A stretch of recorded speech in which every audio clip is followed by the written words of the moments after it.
নমস্কার বন্ধুরা, তোমাদের মধ্যে আবার একটি ছোট চাকরির খবর নিয়ে চলে আসলাম। সেই চাকরিটি হচ্ছে যে বহরমপুরে Murshidabad government of West Bengal official of the principal Murshidabad medical college hospital Baharampur Murshidabad. ডেটটি হচ্ছে 24/6 তারিখে। এই ডেটে নোটিশটি পাবলিশড হয়েছে। এখানে অ্যাডমিশন নাম্বারটাও দেখে নাও। এখানে টোটাল পোস্ট হচ্ছে একটি কম্পিউটার ডাটা এন্ট্রি অপারেটর নিয়োগ হবে বা লোক নিবে কম্পিউটার অপারেটর। এখানে 5/7/2024 তারিখে লাস্ট ডেট, এইটুকু জায়গাটা নোটিশ করবে। এখানে এজ লিমিটের কথা বলি, এখানে 28 বছর বয়সে পর্যন্ত অ্যাপ্লাই করতে পারবে। সেখানে এসসি এসটি ক্যাটেগরি থাকলে সেটা ফর্ম ফিল আপের সময় বা ইন্টারভিউর সময় বললে এটা হয়ে যাবে যে 2 বছর 3 বছর এদিকে ওইদিকে হলে অসুবিধা নাই।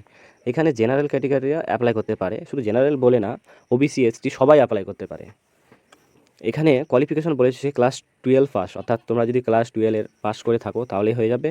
কিন্তু হ্যাঁ, কম্পিউটার সার্টিফিকেট দরকার এবং হচ্ছে কম্পিউটার এক্সপিরিয়েন্স সার্টিফিকেট। এই যে এখানে দেখো কম্পিউটার সার্টিফিকেট লাগবে, এক্সপিরিয়েন্স 2 বছরের। আর 18 বছর উম, থেকে স্টার্ট করে 28 বছর পর্যন্ত করতে পারো অ্যাপ্লাই। এবং বেতনটাও বেশ অনেকটাই ভালো, 18,000 করে। তাই তোমরা বসে না থেকে অ্যাপ্লাই করে দাও। আর এটা কিন্তু শুধুমাত্র ইন্টারভিউর মাধ্যমে হবে, এটা কিন্তু কোনো পরীক্ষা হবে না। এই যে ইন্টারভিউ ডেটটা বলেছে, এই 10/7/2024 ওয়েডনেসডে 11টার দিকে স্টার্ট হচ্ছে। বিল্ডিং নাম্বার দেখে নাও, first floor, principal office, Murshidabad of medical college hospital.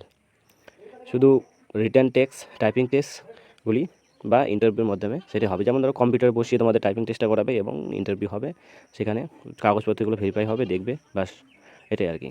এবার চলে আসা যাক নিচে ফর্মটি কীভাবে ফিল আপ করবে। ফর্মটি এই যে সব ফর্মটি, সেই ফর্মটি সর্বপ্রথম এখানে একটি পাসপোর্ট সাইজের ছবি দিবে। ছবি দেওয়ার পর এখানে নাম লিখবে, ক্যাপিটাল হাতে লেখা, বড় হাতের। তারপরে এখানে ফাদার্স নেম লিখবে, পার্মানেন্ট অ্যাড্রেস এখানে লিখবে, যেটা তোমার আছে সম্পূর্ণ ডিটেলস লিখবে। আর প্রেজেন্ট অ্যাড্রেস যদি পার্মানেন্ট অ্যাড্রেস বা প্রেজেন্ট অ্যাড্রেস যদি একই হয় তাহলে এই ঘরটা না লিখলেও চলবে। নিচে চলে আসো, কন্ট্যাক্ট নাম্বার মাস্ট তোমাদের দিতেই হবে, কারণ কন্ট্যাক্ট নাম্বার না থাকলে কীভাবে মেসেজ দিবে বা কীরকমভাবে বুঝতে পারবে। নিচে ইমেল আইডিটা দিতে হবে। ডেট অফ বার্থটা মাস্ট দিতেই হবে। কিন্তু 1 জানুয়ারি থেকে 2024 কিন্তু ক্যালকুলেট করা হবে 18 থেকে 24 বছর বয়স। জেন্ডার ছেলে বা মেল, মেয়ে হলে ফিমেল সেটাকে দিবে। রেজওয়ানে এখানে ধর্ম দিবে, ন্যাশনালিটি ইন্ডিয়ান করবে, কাস্ট জেনারেল ওবিসি যার যেটা হয় সেটা। ফটো আইডেন্টি প্রুফ হিসাবে তোমার ডকুমেন্টস হিসাবে দিবে, বয়স হিসাবে অ্যাডমিট কার্ড বা জন্ম সার্টিফিকেট, এডুকেশন কোয়ালিফিকেশন যেটা আছে তোমার সেটা। যেমন প্রথমে তোমার মাধ্যমিক দিবে, উচ্চ মাধ্যমিক, যদি বিএ পাস থাকে যা আছে সমস্ত কোয়ালিফিকেশন দিবে। আমার কথা যে এমএ বিএড করে রেখেছো সেটাও দিবে।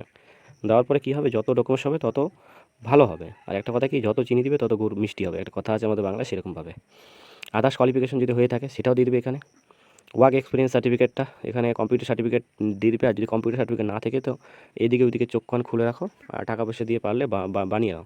আর এখানে কিন্তু সিগনেচার সুন্দরভাবে করে দিবে, ডেট দিবে, সিগনেচার করে ডেট দিবে, দিয়ে একটা খামের মধ্যে প্যাক করে এই অ্যাড্রেসের মধ্যে, এই যে অ্যাড্রেসটা আছে এই অ্যাড্রেসটি মধ্যে ওখানে দিয়ে দিবে, তাহলে হয়ে যাবে। বা বহরমপুর মেডিকেল কলেজে যাবে, সেখানে দেখবে একটা কোনো বক্স আছে, সেই বক্সের মধ্যে ঢুকিয়ে দেবে। আর বসে নাকি ফর্মটি ফিল আপ করে দাও। আর এরপরে অ্যাডমিট কার্ড কবে হচ্ছে, কী বাড়াচ্ছে, সব কিছু ডিটেলস আমার ইউটিউব চ্যানেলে পেয়ে যাবে। তাই যদি পারো তো সাবস্ক্রাইব করে রাখতে পারো। আর এরকম ছোটো ছোটো চাকরির খবর পাওয়ার জন্য আমার চ্যানেলটিকে অবশ্যই সাবস্ক্রাইব করে রাখো।